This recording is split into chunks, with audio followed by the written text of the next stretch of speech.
Hello guys, good morning. Ayan, bago tayo manood ng ating video mga kapatid, mga kamag-anak, kababayan, kaibigan, please subscribe our YouTube channel para po updated tayo sa mga bagong videos nating i-upload. So, ngayon po ay magdidilig po tayo ng ating mga halaman dito sa ating munting taniman ng mga gulay-gulay at halamang bulaklak. Ayan, tuwing umaga po ay tayo ganito ang ginagawa natin. Ha? Magdidilig. Ayan. Para sa buhay-buhay ng ating mga halaman para hindi sila malanta. So, ayan. Ayan. Dapat sa umaga dinidilig po natin yung ating mga halaman. Ayan. Para sila ay mabuhay ng mahaba at bigyan ka ng magandang bulaklak at masarap na bunga ng kalamansi.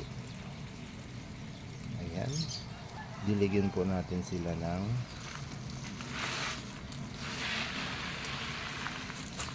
banayad tuwing umaga para sila po ay maging healthy.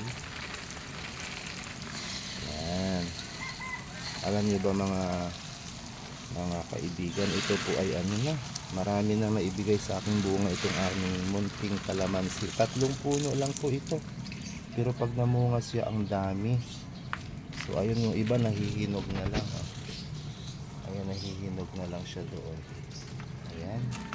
So pag may tinanim, may aanihin. Diba?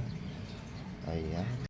Kaya mga kaibigan, pag kayo po ay may time, magtanim-tanim kayo. Ayan, ito oregano yan. Para sa sakit ng ubo, pwede yan gamitin sa sakit sa ubo, gamot sa ubo. Yan, meron din tayong tanglad. Yan, halo-halo na yan. Para po ay diba, libangan, nakakatulong sa earth. Yan, mayroon tayong orchids. Wow, sarap na sarap yung ating halaman sa ating pagdidilig. Ayan, sarap na sarap sila.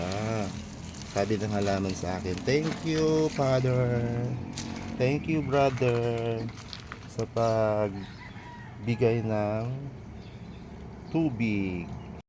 Kayo ba yung mga kaibigan ay mayroon mga tanim-tanim sa inyong bahay? Kahit po kayo walang malaking lupain, pwede po kayo magtanim sa mga paso-paso. Kagaya nyo, mga lumang timba, lumang pinagtanggalan ng pintura. Yan lang po, pwede na kayo magtanim. Ayan Ay, sarap-sarap daw. Ayan. Mga kaibigan, magtanim-tanim kayo. Kahit sa maliit lang na espasyo ng inyong bahay. Ayan, ito nga sa rooftop lang ng bahay ko to Ayan, stress reliever pag pinapanood ko sila tuwing umaga. Ayan guys, Ayan, meron kami ditong rubber tree. Ayan, rubber tree. Ayan, 2 puno. Tapos meron din kaming mulberry. Ayan. Ayan po. Kayo po ba may ganito din? Ang ganda nito. Ito daw ay tinatawag ni Mrs. ay sahod yaman. Ayan, malay nyo diba? Swertihin tayo dito. Tapos ito naman marami po kami ditong bougainvillea. Ayan, iba-ibang variety po yan. Ayan po, nakahilera po yan dyan. Tuwing summer po ang gaganda ng mga bulaklak na binibigay niya. Ito din walang tigil ang nito. Walang tigil ang bulaklak nito.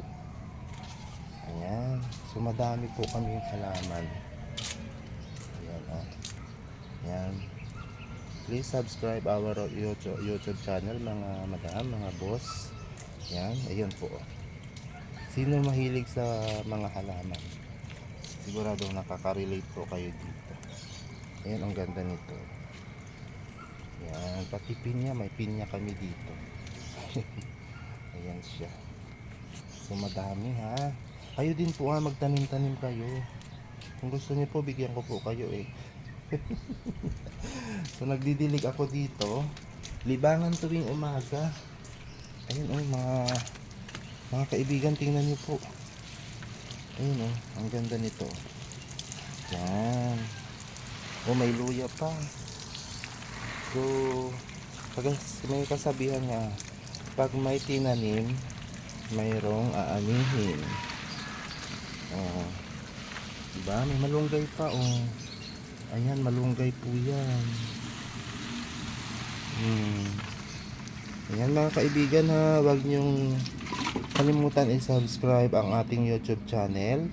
Ayan, marami pa kayong mga videos mapapanood pag napalo nyo po itong ating o na-subscribe nyo itong ating YouTube channel. Yun lang po.